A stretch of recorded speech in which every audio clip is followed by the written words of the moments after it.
Doctor ortho Ayurvedic oil और capsule. अब दर्द भी घुटने टेकेगा।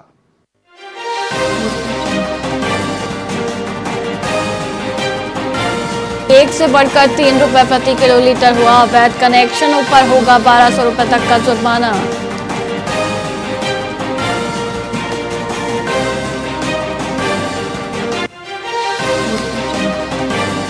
हरियाणा में रक्षाबंधन पर महिलाओं के लिए फीसों पर 36 घंटे तक बस यात्रा पर नहीं लगेगा किराया। 27 अगस्त दोपहर 12 बजे से सुविधा होगी शुरू।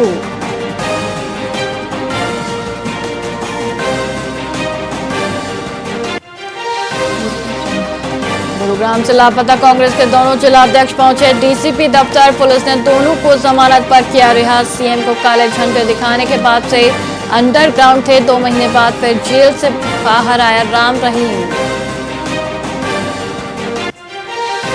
बारिश के चलते गुरुग्राम में वर्क फ्रॉम होम की एडवाइजरी। कंपनियों को कर्मचारियों से घर से काम कराने की सलाह। स्कूल कॉलेजों में भी ऑनलाइन क्लास के आदेश।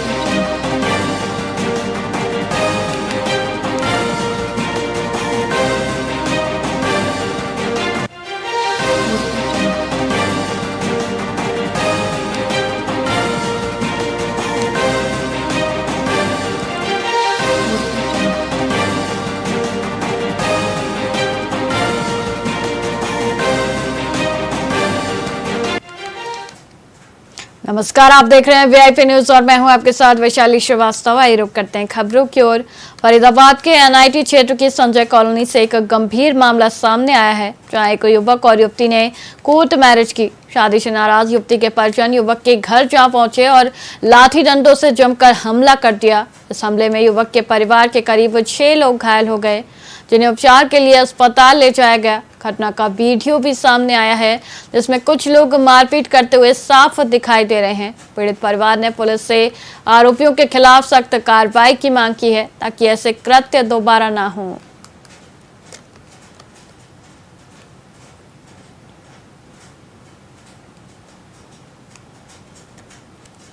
क्या नाम है आपका? नाम क्या है? मेरा नाम शाहनवाज है। शाहनवाज जी, क्या मामला था मारपीट का? ये हमारे दोस्त है रोहतास, तो उनकी क्या नाम है, जो हमारा भाई है रोहतास का, वो 19 तारीख को कोई लड़की लेके भागा। लड़की के परिजन हमारे पास आए, कोर्ट मैरिज कर ली उन्होंने। लड़की के परिजन आए कि हमारी लड़की ला के दो। हमने उनसे कहा कि अगर आपको कहीं मिल जाती है, लड़के को भी मारो लड़की को भी मारो, लेकिन वो नहीं माने। फिर घर पे 10-5 बंदे लेके आए मारने के लिए। फिर उन्होंने रात को हमला करा, रात को चोट चाट लगी। हमने उन्हें कितने लोगों को चोट आई है जी? ये चोट तकरीबन 12 लोगों को आई है। एक बात बताइए, आप मुस्लिम धर्म से हो क्या? वो भी मुस्लिम है या वो दूसरे? नहीं, वो नहीं, वो भी हिंदू है और ये चोट लगने वाले भी हिंदू है। वो भी हिंदू है। अच्छा, आप इनके दोस्त जी। और रात को मैं मौके पे था, कम से कम 12 बंदे आए थे मारने के लिए। फिर उसके बाद वो चले गए। और चलने के बाद 20-25 फिर सुबह आए हैं। इतने में हमें पता नहीं था, ये काम धंधे के लिए जा रहे थे, इनको वहीं घेर के मारा है। सर, क्या कानूनी कार्रवाई की जा रही है फिर? अभी सर इनका मेडिकल। क्या नाम है आपका? कोमल, क्या हुआ था सुबह? झगड़ा हुआ है? क्यों झगड़ा हुआ है? सर मैं तो अब बच्चे देवर ने अकेले मार रहे हो, तो मैं उनकी रोड वोड छीन रही, तो जेंट्स ने मेरे ही हाथ पकड़ के मोड़ दिया और हम पे वार किया। रोड मारी हाथ में, मेरे कुंडल में मेरे गले पे। क्या नाम है आपका? सर मेरा नाम मुरारी है। क्या नाम है आपका? मुरारी है सर मेरा नाम। मुरारी, क्या मामला है मारपीट का? सर ये लड़की को मैटर है सर। एक हमारा चाचा को लड़का, एक लड़की ले वो सर। अच्छा, तो उसके चक्कर में सर ये इन्होंने रात हमला करो हमारे ऊपर। उसके बाद सर 20-25 लड़के आए रात, तो इन्होंने हमला कर गए। रफू दफू हो गई जैसे कोई हमने। रात भी आए सर, हम भी के रात भी हमारी चोट थी। उसके बाद सर सुबह सब इधर उधर काम पे निकल गए। 20-25 फिर सुबह आए हैं सर। तो कितने लोग? मारपीट का वीडियो भी है? हाँ वीडियो है सर हमारे पास, मारपीट को भी वीडियो है।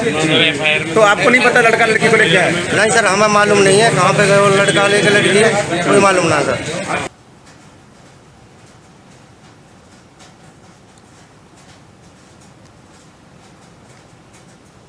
एक पक्ष की लड़की चली गई है जी, और इनका जो लड़का लेके गया है, तो उसी के प्रति इनका विवाद होगा कि भाई हमारी लड़की को बुलाया जाए। लड़का लड़की आ नहीं रहे हैं। ठीक है, उसके प्रति इनकी लड़ाई हो गई है दोनों पक्षों में और चोट लगी है। तो खूब लाठी डंडा चले हैं, पुलिस को शिकायत। हाँ, लड़के वाले पक्ष को मारा गया है। कितने लोग घायल हैं सर? 7-8 घायल हैं। 7-8 घायल हैं। तो किस तरह से उपचार चल रहा है, क्या कार्रवाई पुलिस की तरफ से की जा रही है? मेडिकल कराया जा रहा है, ट्रीटमेंट दिया जा रहा है, उसके बाद में इनके बयान के ऊपर FIR लॉन्च होगी। तो मारपीट की झगड़े की वीडियो भी है, एक वायरल हो रही है जो, क्या कहेंगे उसको लेके? गलती है मारने का, वो तो नहीं करना चाहिए। परिवार कह रहा है। फरीदाबाद के सिविल अस्पताल में PPP मोड पर चल रहे मेडिट्रीना हार्ट सेंटर से करोड़ों के उपकरण चोरी होने का सनसनीखेज मामला सामने आया है। शिकायतकर्ता वकील संजय गुप्ता ने सूचना के बाद मौके पर पहुंची पुलिस की मदद से 2 ट्रकों को कब्जे में लिया, जिनमें एक में सामान लोड किया जा चुका था और दूसरे में लोड करने की तैयारी थी। आरोप है कि मेडिट्रीना ग्रुप बिना किसी अनुमति या निगरानी के कीमती मशीनरी को बाहर ले जा रहा था। वहीं सर्विस मुहैया कराने वाली कंपनी का दावा है कि उनका 8.5 करोड़ रुपए का भुगतान लंबित है, जिसके लिए उन्होंने कई बार उच्च अधिकारियों से गुहार लगाई है।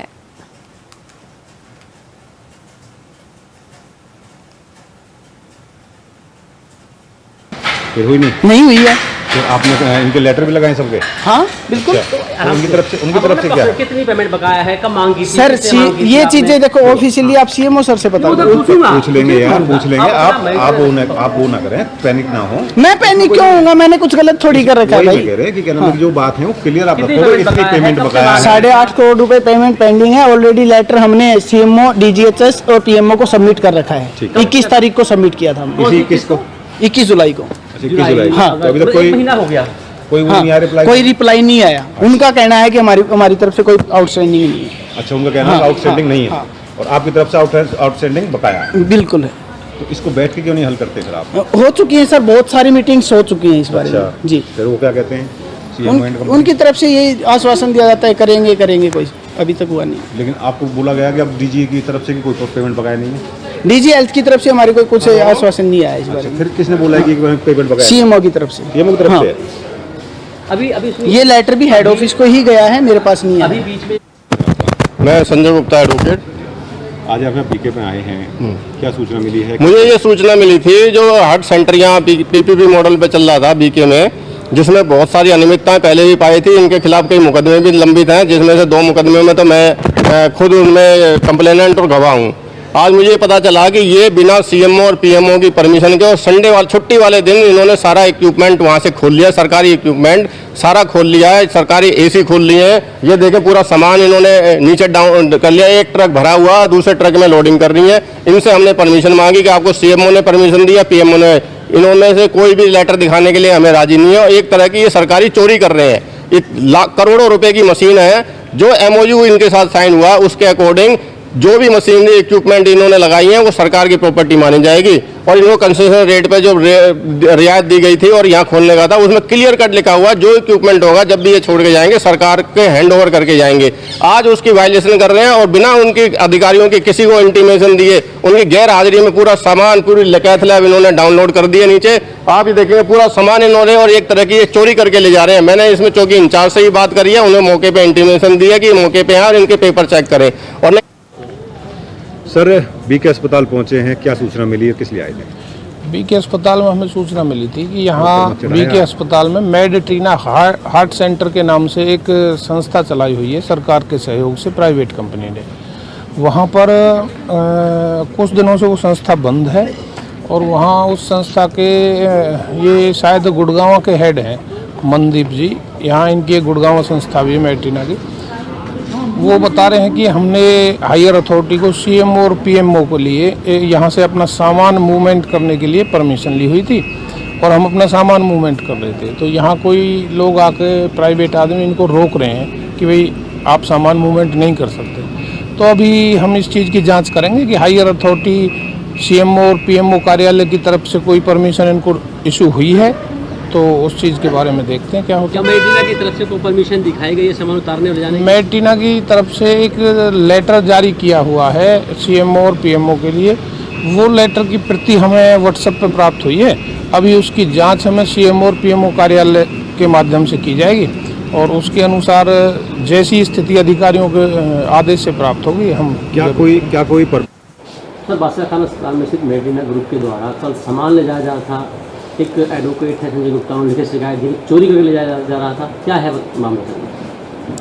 देखिए, मेडिटेना ग्रुप ऑफ हॉस्पिटल एक तरफा कार्रवाई कर रहे हैं, जिसमें कि वो अपना सामान वहाँ से निकालने की कोशिश कर रहे थे, तो पुलिस डिपार्टमेंट को बोल करके उनको सामान रुकवाया गया है और उनको सामान ले जाने के लिए मना किया गया है। हमने हेडक्वार्टर को भी इन्फॉर्म किया है और हेडक्वार्टर से जो भी आदेश आएंगे उसकी अनुपालना में कार्रवाई करी जाएगी। सर, जैसा कि आरोप है कि जब सामान सुबह से निकाला जाता था, शाम तक कोई भी कर्मचारी अधिकारी कोई मौजूद नहीं था, किसी ने रोकने की कोशिश नहीं की। देखिए, छुट्टी के दिन बैकग्राउंड में वो अपने सेंटर पे क्या कर रहे हैं और किस तरह से कर रहे हैं, वो उनकी रिस्पॉन्सिबिलिटी है। मैं जो है खुद छुट्टी पे था, बीमार था, और जैसे मुझे जानकारी मिली मैंने इमीडिएटली पुलिस डिपार्टमेंट को बोल करके सामान को रुकवा दिया। जैसे सिक्योरिटी भी है यहाँ पर, सिक्योरिटी ने भी कोई जानकारी नहीं दी क्या अधिकारियों को? देखिए, उस टाइम पे क्या वाक़या हुआ इसकी जानकारी मेरे को पूरी तरह से नहीं है। मैंने पीएमओ से रिपोर्ट मंगाई हुई है और जैसे पीएमओ से रिपोर्ट आएगी मैं शेयर करूँगा। फरीदाबाद के सेक्टर 61 में 10 एकड़ जमीन पर नगर वन विकसित किया जाएगा। हरियाणा शहरी विकास प्राधिकरण के सुपरिटेंडेंट इंजीनियर संदीप दहिया ने अपनी टीम के साथ इस क्षेत्र का निरीक्षण किया। उन्होंने बताया कि इस ग्रीन बेल्ट में विशेष तौर पर पेड़ों की सुरक्षा के लिए 1.5 फीट ऊंची दीवार और ऊपर जाली लगाई जाएगी ताकि पशुओं से पेड़ों को बचाया जा सके। वर्तमान में इस क्षेत्र में 3800 पेड़ लग चुके हैं और आगामी लक्ष्य 42,000 पेड़ लगाने का है। यदि भविष्य में और स्थान उपलब्ध होता है तो नगर वन का विस्तार किया जाएगा, जिससे फरीदाबाद और अधिक भरा भरा हो सकेगा। यहाँ पर निरीक्षण कर रहे हैं, क्या कुछ उद्देश्य है? ये अभी हम 62 डिवाइडिंग रोड पर खड़े हैं और इस ग्रीन बेल्ट में पेड़ लगाए गए हैं और उसके साथ साथ इसकी दोनों तरफ की दीवार बनाई जाएगी। फिर इससे आगे 61 सेक्टर में नगर वन बनाने की तैयारी शुरू हो गई है। कम से कम 10 एकड़ में नगर वन बनाया जाएगा। अभी हमने 10 एकड़ की प्लानिंग करी है, बाकी अगर एरिया ज़्यादा निकलेगा तो और बड़ा भी कर देंगे उसको। तो दीवार जो लगा रहे हैं उसका क्या मुख्य उद्देश्य है? दोनों साइड जो ग्रीन बेल्ट की दीवार बनती है, हमारा स्टैंडर्ड क्रॉस सेक्शन है, हुड्डा के सेक्टर में जो सेक्टर डिवाइडिंग रोड की दीवार बनती है उसमें नीचे 1.5 फीट की दीवार होती है, ऊपर जाली होती है ताकि उसको पशुओं से बचाया जा सके। कुछ अवैध रूप से यहाँ दुकानें भी खोल दी गई हैं, प्रॉपर्टी डीलर की और दुनिया भर की, इनको लेकर भी कोई व्यवस्था है? प्रॉपर्टी डीलर की तो मुझे लगता है ईओ साहब ने उनको नोटिस दिए हैं पीछे सबको। अच्छा। जो घरों में जिन्होंने दुकान खोली है, व्यावसायिक काम किए जा रहे हैं, तो उसके लिए तो आप ईओ साहब से। और ये नगर वन का क्या उद्देश्य रहेगा? क्या नगर वन का यही उद्देश्य रहेगा कि जो हमारी ग्रीन बेल्ट छोड़ रखी है सेक्टर में इतनी महंगी जमीन हमने ग्रीन बेल्ट के लिए छोड़ी हुई है, तो उसका उपयोग ग्रीन बेल्ट के लिए ही किया जाए। और जैसा कि शहर में ज़मीन थोड़ी कम होती है तो उस कम ज़मीन में डेंस प्लांटेशन करके अर्बन फॉरेस्ट क्रिएट किया जाए ताकि हवा शुद्ध हो सके, आसपास के लोगों को बैठने की जगह हो, हरियाली हो। कितने पेड़ अभी तक लगा चुके हैं यहाँ पे? अभी इस ग्रीन बेल्ट में 3800 पेड़ लगे हैं, बाकी और टोटल हमें 42,000 पेड़ लगाने की प्लानिंग यहीं पर सभी सेक्टर में। फरीदाबाद में स्वाइन फ्लू के 6 नए मामले सामने आने के बाद स्वास्थ्य विभाग ने अलर्ट जारी किया है। विभाग ने लोगों से सावधानी बरतने और किसी भी लक्षण के दिखने पर तुरंत डॉक्टरी सलाह लेने की अपील की है। सिविल अस्पताल के सीएमओ डॉक्टर जयंत आहूजा ने बताया कि स्वाइन फ्लू के शुरुआती लक्षणों में खांसी, जुकाम और बुखार शामिल हैं। संक्रमण से बचाव के लिए हाथों की नियमित सफाई, मास्क का प्रयोग और भीड़भाड़ वाली जगहों पर सावधानी जरूरी है। अस्पताल में मरीजों के लिए अलग से वार्ड की व्यवस्था की गई है, साथ ही आवश्यक उपकरण और स्वास्थ्य सुविधाएं भी मुहैया कराई गई हैं।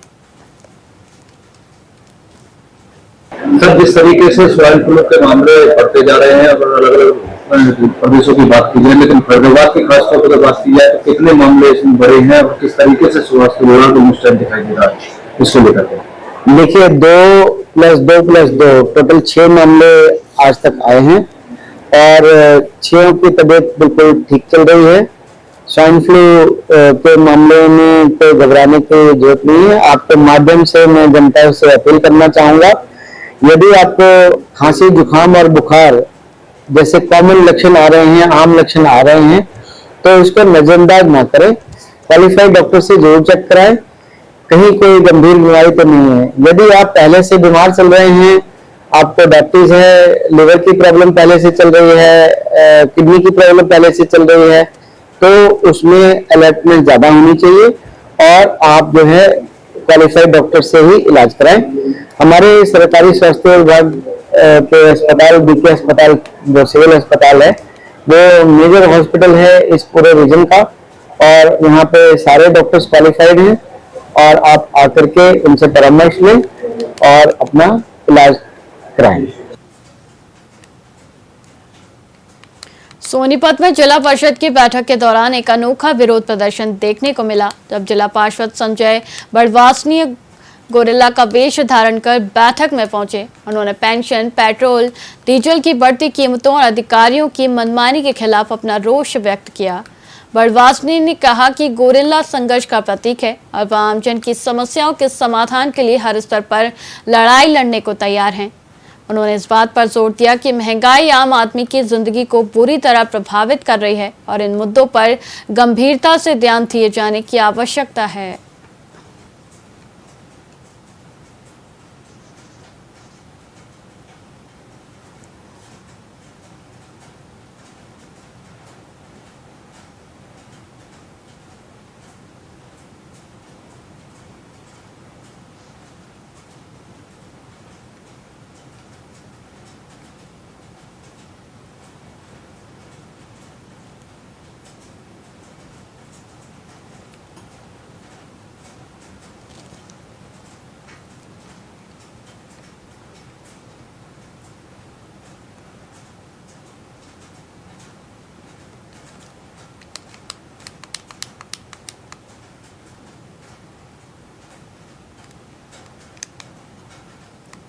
सिरसा नगर परिषद में चेयरमैन शांति स्वरूप और पार्षद प्रतिनिधि दीपक सेठी के बीच तूतू मैमे के बाद मामला गर्मा गया। चेयरमैन ने दीपक सेठी को कमेटी में आने की चुनौती दी थी, जिसके जवाब में दीपक सेठी 12 पार्षदों के साथ नगर परिषद पहुंचे। हालांकि चेयरमैन से उनका सीधा सामना नहीं हुआ। पार्षदों के जाने के बाद ही चेयरमैन बैठक में पहुंचे।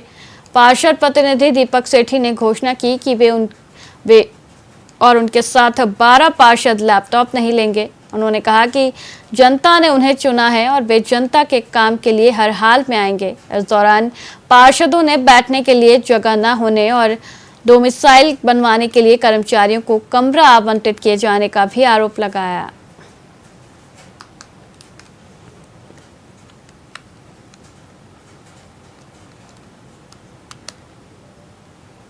पूरा मामला है, क्यों एमसी आपसे खफा है और बार बार आपसे कह रहे कि आप इलेक्ट्रिक डिस्ट्रीब्यूशन पे चर्चा कर रहे थे, इलेक्ट्रिकल व्हीकल पे चर्चा कर रहे थे, शहर की बदहाली पे हाउस की बैठक में कोई चर्चा नहीं होती है। नगर परिषद सिरसा की हाउस की बैठक बड़ी शांति प्रिय और बहुत बड़े अच्छे तरीके से हुई और कोरम भी 25 एमसीओ ने उसमें भाग लिया और नगर परिषद की अपने पार्षदों की मांग पर उन्होंने कई जगह का एग्जाम्पल दिया। नगर परिषद का भी, पंचायतों का भी पेपरलेस कार्यक्रम के तहत सरकार की पॉलिसी है कि चुने हुए प्रतिनिधियों को आजकल ऑनलाइन सिस्टम है तो उसके अंदर लैपटॉप, टैब उनको दी जाए। अगर ऐसा है तो प्रधान जी इसमें रेजुलेशन करके सरकार से अप्रूवल ले। अगर कोई व्यक्ति लेना चाहेगा तो ले लेगा, जो नहीं लेना चाहेगा नहीं लेगा। तो हाउस की पूरी मीटिंग में बड़ी सर्व समिति से ज्यादा तादाद में लोगों ने इसमें सर्व समिति से फैसला लिया और सभी की मांग पे हमने रखा था। प्रधान की तरफ से कोई ऐसी मांग नहीं थी। हालांकि जो चंदाकसी का दौर हुआ, जो बहस आपकी, उसमें आपने ये भी कह दिया कि आप नगर परिषद में आके नहीं रहिएगा। इस तरह के एलिगेशंस एमसी प्रतिनिधि द्वारा ये बिल्कुल गलत है और इसमें एक तरफ की वो है, क्योंकि मैं तो सीट से उठा भी नहीं। उन्होंने एक कार्यक्रम बनाया हुआ था कि हम इस मीटिंग को नहीं होने देंगे, क्योंकि मुद्दा कोई और ही था। लैपटॉप का तो मुद्दा ही नहीं है। लैपटॉप तो कई जगह दे दिए गए हैं, कई पंचायतों को भी दे दिए गए और अभी कोई लैपटॉप आ थोड़ी गए, आएंगे आएंगे तब ये जो लेना चाहेगा ले लेगा, जो लेना नहीं चाहता तो इनकार कर देंगे। रही बात ये जो हमारे नगर परिषद की जो सब कमेटियां थी अपने परिषद की 3 कमेटी होती है, एक फाइनेंस कमेटी, एक वर्क्स कमेटी, एक सैनिटेशन सब कमेटी।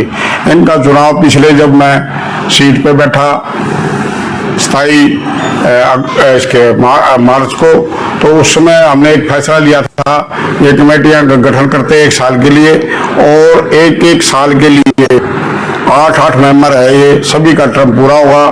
टोटल 32 पार्षद है हमारे, 8 चौक 32, 4 साल के अंदर सभी को मौका मिलेगा।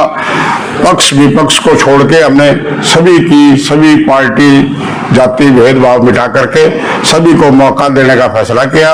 ये सर्वसम्मति से हमारा फैसला था, और 8 जो पीछे बनाए वो तो शुरू में बना दिए, उसके बाद में हमने अब जो बनाए उसके अंदर हमने सभी को इसमें मौका दिया। एक आजाद भी है, 2-3 कांग्रेस के भी है, मतलब कि सर्व जो समाज के जो एक्टिव मेंबर है, और जो जीत के आए वो तो एक्टिव है ही, जो समाज में जीत के आया है। तो हम 32 के 32 को मौका देंगे। 2 टर्म में 16 आदमी आज पूरे हो चुके हैं, और 16 2 साल के अंदर और पूरे हो जाएंगे।